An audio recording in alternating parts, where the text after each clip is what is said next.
And welcome back to The Factor Uncensored. People planning a visit to the U.S. may have to shell out more money.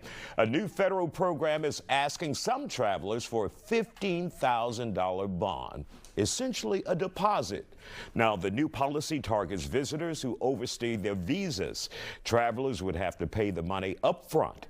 They'll get it back if they leave before their visas expire. The program is set to go into effect on August 20th. Joining us to talk about it, political analyst Dr. Dietrich von Biedenfeld. Doc, what are your thoughts about this? This is a good idea, bad idea?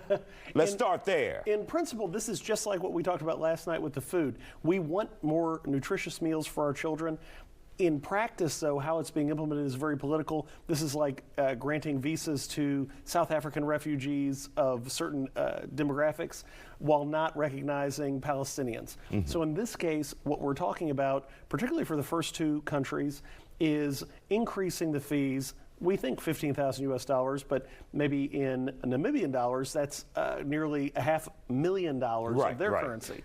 So when we think about currency exchange, the individuals that are going to be able to afford this out of these countries based on the demographics are already going to be able to forfeit those funds. So it's a little bit of political theater. I think this does cater to certain federal bases where we say we're going to make sure that we exclude certain demographics from the country. We're signaling to our base. The poor people.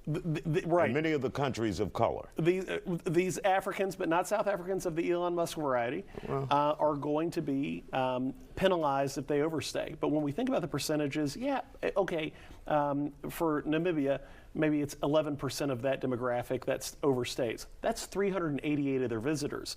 Concurrently, China, India, that's 7,000 or 9,000 individuals respectively, but it's only 1 to 3% of the population that comes over. So the percentages are misleading in the sense of who is actually overstaying the visas. And we think about this with political theater as far as border fences when we say these are individuals who are crossing the border, and we have a picture of somebody in a sombrero and you know, maybe having some you know, other ethnic features that are specific to South America or Central America.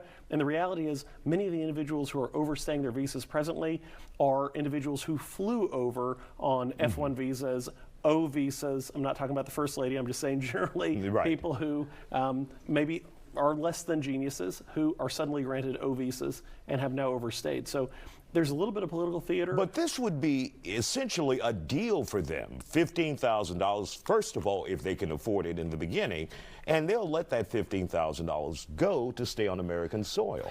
You know, when we think about this, I mean, I always think about the platypus and this idea of this curious mammalian entity that lays eggs. So we have these legal de jure de facto distinctions, and we say, okay, yes, we have penalties, but this isn't like skipping bond where your criminal penalties could be increased if you skip bond, or the financial penalties could go up and the criminal penalties could be exacerbated.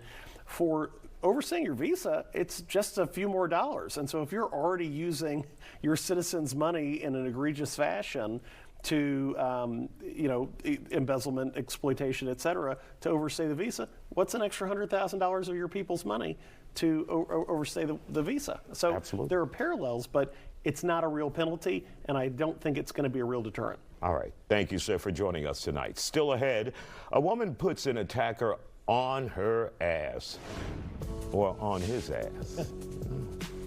Sonora did that. That's Sonora's fault. That's Sonora's fault.